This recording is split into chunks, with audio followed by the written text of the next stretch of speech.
The panel of interviewers smirked as they slid my resume across the mahogany table, their eyes filled with condescension.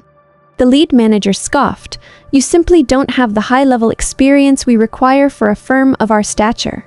They thought they were casually discarding an underqualified candidate, dismissing years of my hard work just to hand the position to a well-connected corporate insider. But just as the lead interviewer opened his mouth to officially dismiss me, the heavy glass doors of the boardroom swung open. In walked an elegant man whose face was instantly recognizable, the billionaire CEO who happened to be the firm's most powerful, multi-million-dollar client. The entire room went dead silent as the interviewers scrambled to their feet, bowing and scraping. But the CEO completely ignored them. He walked straight past their outstretched hands, smiled warmly at me, and said words that made the hiring panel turn entirely pale. Follow my story until the end, and comment the city you're watching from so I can see how far my voice has reached. Because what happened next completely flipped the balance of power, and it was absolutely glorious. Comment it, my name is Maya, and at 27 years old, I've realized that the corporate world is often governed by titles rather than true talent. For the past 5 years, I've operated as an independent freelance architectural consultant, working grueling 80-hour weeks behind the scenes. While prestigious firms took the public credit, I was the one quietly designing complex structural blueprints and solving massive zoning crises for some of the most prominent commercial properties in the city. However, tired of the unstable freelance cycle, I decided it was time to secure a permanent, senior-level position. I applied to a world-renowned architectural firm that was currently looking for a lead designer to spearhead their high-tier portfolios. With a flawless portfolio in hand, I walked into their ultra-modern glass-walled boardroom, expecting a rigorous but professional discussion about my design philosophy. Instead, I was met with an immediate wall of condescension. The interviewing panel consisted of 3 senior executives who didn't even bother to look up when I sat down. The lead manager, a man named Corporate Elitism personified, casually flipped through my resume with 2 fingers, as if it were a piece of junk mail. The atmosphere was instantly hostile, cold, and dismissive. Before I could even introduce myself, they began aggressively questioning my credentials, treating my years of independent grit and self-made success as completely irrelevant. They looked at my age, looked at my independent background, and collectively decided I didn't belong in their exclusive world. Dom, the lead manager, Mr. Davenport, leaned back in his leather chair, a cold smirk playing on his lips as he slid my portfolio across the table without opening it. "You see, Maya," he began, his voice dripping with an insufferable patronizing edge. "Managing our high-tier portfolios requires an elite corporate pedigree. Lance background is cute, but independent consulting on small-scale projects doesn't translate to the high-stakes environment of a firm like ours." The woman sitting to his right nodded in smug agreement, making a lazy note on her tablet. They didn't care about the complex structural blueprints I've mastered or the zoning crises I've solved. Instead, they dropped passive-aggressive comments about my age, implying that at 27, I was far too young and inexperienced to handle their multi-million-dollar accounts. I sat there perfectly calm, absorbing their arrogance while keeping my hands folded neatly on the mahogany table. It was completely obvious what was happening. They had already decided to reject me before I even walked through the door, using this interview as a mere formality to clear the way for an executive. It's well-connected nephew who wanted the title without putting in the work. We simply require someone with a proven, established history with major corporate stakeholders. Davenport continued, closing his manila folder with a definitive theatrical snap. He drew a deep breath, fixing me with a dismissive glare as he prepared to deliver a humiliating verbal dismissal and send me packing. He opened his mouth to officially end the interview and tell me to leave, completely confident that he held all the power, just as Mr.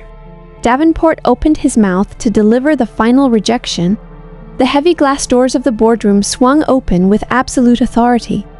The words died instantly in the manager's throat. In walked Marcus Sterling, the elusive billionaire real estate mogul and the absolute #1 client of the entire firm. He was a legend in the commercial property world, a man whose multi-million-dollar development contracts practically funded this entire company's operations. He wasn't supposed to be here today, and his unannounced arrival threw the room into immediate, frantic chaos.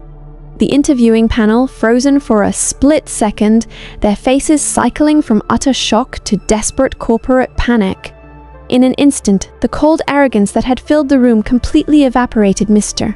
Davenport scrambled to his feet so fast, he nearly knocked his leather chair backward. The other two executives jumped up right behind him, their posture instantly shifting into submissive, brown-nosed flattery. "Mr. Sterling," Davenport stammered, adjusting his tie with shaking fingers and forcing a massive, sycophantic smile. "What an absolute honor! We had no idea you were visiting the office today. Please, let us clear the head of the table for you immediately." The panel bowed and scraped, desperately gesturing toward the best seats in the room, trying to accommodate the billionaires present. They were completely oblivious to the sudden shift in the room's energy. They didn't notice that Marcus Sterling wasn't looking at them at all. His sharp, calculating eyes had scanned the boardroom, completely bypassing the groveling executives, and locked directly onto me. Just completely ignored Mr. Davenport's outstretched hand, walking right past the groveling senior executives without sparing them a single glance. The entire panel stood frozen in awkward, breathless silence as the billionaire strode directly toward the far end of the mahogany table, where I was still calmly sitting. A warm, genuinely respectful smile broke across his usually stern face. "Maya, I absolutely cannot believe it," Marcus exclaimed, his booming voice echoing off the glass walls. "What a wonderful surprise. I've been trying to track you down through my corporate office for the last 3 weeks." He reached out and shook my hand with profound professional respect, treating me like an equal rather than a subordinate. "Mr. Davenport's jaw dropped so low it looked like it might unhinge, and the woman next to him blinked in absolute horror, her tablet slipping slightly in her hand. Marcus turned back to the trembling hiring panel, his eyes narrowing slightly as he gestured toward me. "I assume you all realize just how incredibly fortunate you are to have this brilliant woman sitting in your office today. Maya is the anonymous mastermind designer behind my new crown jewel skyscraper downtown." The room went entirely dead silent. The executives looked like they had just seen a ghost. The very same freelance background they had just mocked as cute and small. Scale was actually the driving creative force behind the city's most prestigious dollar architectural marvel. They watched in sheer, unadulterated terror as their primary source of corporate revenue showered praise on the exact candidate they had just called completely underqualified. The corporate dynamic in the boardroom completely shattered into a million pieces. Marcus Sterling looked down at the table, then looked at me, his eyebrows knitting together in genuine confusion. "Maya, what exactly is going on here?" he asked, his voice echoing in the dead silence. "Why are you sitting in an interrogation room instead of being given a grand tour of the executive suite?" I leaned back in my chair, looking directly at Mr. Davenport, who was now sweating through his expensive designer suit. I gave a small, calm smile. "Well, Mr. Sterling, the panel was just explaining to me that I lack the necessary high-level experience to work at a firm of this stature. They believe my independent freelance background doesn't translate well to their elite, high-stakes corporate environment." Marcus went entirely still, his warm demeanor instantly turning into pure icy steel. He slowly turned his gaze toward the 3 terrified interviewers. The air in the room grew so heavy it was hard to breathe. "Underqualified?" Marcus whispered, his corporate authority radiating through the space. He looked directly at Davenport, his eyes narrowing with dangerous precision.